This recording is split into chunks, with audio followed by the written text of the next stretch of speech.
Friends, आज मैं आपको एक ऐसा फर्टिलाइज़र बनाने वाली हूँ जिसमें कि एक ही फर्टिलाइज़र से आपके प्लांट को एनपीके, नाइट्रोजन, फॉस्फोरस, पोटेशियम मिल जाएगा। साथ में और भी माइक्रो न्यूट्रिएंट्स मिलेंगे। यदि इस फर्टिलाइज़र को आप अपने प्लांट पे डालते हैं तो ये फर्टिलाइज़र आपके प्लांट में बहुत अच्छी ग्रोथ लाएगा और इंस्टेंट रिजल्ट देता है। आपको 3 से 4 दिन में ही प्लांट में फ़र्क दिखना शुरू हो जाएगा। प्लांट की यदि ग्रोथ रुकी हुई होगी तो इस फर्टिलाइज़र में उपलब्ध नाइट्रोजन प्लांट को बहुत अच्छी ग्रोथ देगा। साथ ही जो मैं इसमें 2 चीज़ें और मिलाने वाली हूँ वो पोटेशियम और फॉस्फोरस प्लांट को देंगे। और पोटेशियम प्लांट में फूल और फल लाने के लिए बहुत मदद करता है।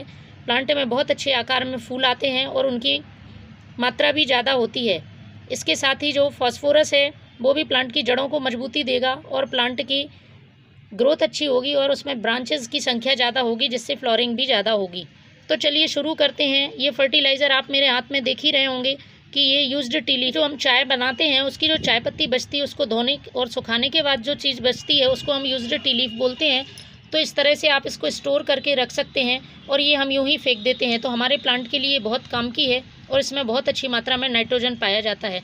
जब हम इसका यूज़ करते हैं तो प्लांट को नाइट्रोजन मिलने के साथ साथ प्लांट की मिट्टी भी बहुत उपजाऊ बनती है, क्योंकि उस मिट्टी में ये पीएच को बैलेंस करती है चाय पत्ती। साथ ही पीएच जो उसका एसिडिक है वो कर देती है और एसिडिक पीएच वाली मिट्टी को फूल वाले पौधे बहुत पसंद करते हैं। तो आप गुलाब, गुड़हल, मोगरा, अपराजिता, इन सारे पौधों में इसका यूज़ कर सकते हैं। इसके साथ ही जो मैं 2 चीज़ें मिलाऊंगी वो भी पोटेशियम, फॉस्फोरस से भरपूर हैं और प्लांट को इंस्टेंट रिजल्ट देंगी। तो सबसे पहले मैं यूज़ कर रही हूँ ये चाय पत्ती। आपको 1 चम्मच चाय पत्ती ले लेनी है। इसके साथ दूसरी चीज़ जो है वो है प्याज के छिलके। ये पोटेशियम रिच सोर्स हैं प्याज के छिलके में पोटेशियम बहुत अच्छी मात्रा में पाया जाता है। तो हमने जो चाय पत्ती ली है उससे प्लांट को नाइट्रोजन मिलेगा और हमारे जो प्याज के छिलके हैं ये प्लांट को पोटेशियम देंगे और प्लांट में फूल लाने के लिए बहुत मदद करेंगे। तो मैंने 1 मुट्ठी ये प्याज के छिलके ले लिए। ये भी हमारे किचन में निकलते हैं और हम इन्हें फेंक देते हैं। तो इनका यूज़ आप प्लांट के फर्टिलाइज़र बनाने के लिए करें। तीसरी जो चीज़ है वो है ये डीएपी। डीएपी का नाम आपने सुना होगा, इसे डाई अमोनियम फॉस्फेट बोलते हैं और इसमें फॉस्फोरस अच्छी मात्रा में पाया जाता है। तो हमारे प्लांट के लिए पूरा एनपीके तैयार होगा इस फर्टिलाइज़र से और ये बहुत ही जल्दी रिजल्ट दिखाता है प्लांट पर। बस आपको क्वांटिटी का ध्यान रखना है, डीएपी की ज़्यादा मात्रा यूज़ नहीं करनी है।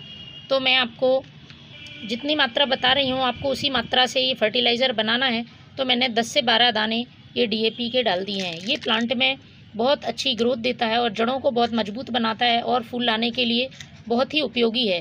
तो यदि आपके प्लांट में फूल नहीं आ रहे हैं या पत्तियां पीली पड़ रही हैं, प्लांट की ग्रोथ रुक गई है, तो ये फर्टिलाइज़र बहुत ही काम का है। एक बार आप इसको बना के अपने प्लांट में ज़रूर डालें, आपको इसके बहुत ही अच्छे परिणाम मिलेंगे। अब इसको आधा लीटर पानी में भिगाकर हमें इसे 1 दिन के लिए रखना है। तो ये जो प्याज के छिलके हैं और चाय पत्ती है, साथ ही डीएपी हैं, इनके सारे पोषक तत्व इस पानी में मिल जाएंगे। तो मैं इसे 1 दिन के लिए ढक के रखती हूँ। उसके बाद मैं बताऊँगी इसे यूज़ कैसे करना है। इसे डायरेक्ट मिट्टी में यूज़ नहीं करना है। यूज़ करने के पहले इसको डाइल्यूट करना होगा, वो मैं आपको 1 दिन के बाद बताऊँगी। 1 दिन बाद फ्रेंड्स देखेंगे ये किस तरह से तैयार हुआ है फर्टिलाइज़र। तो आप देख रहे होंगे प्याज के छिलके अच्छी तरह से गल गए हैं और इस फर्टिलाइज़र का कलर भी चेंज हो गया है।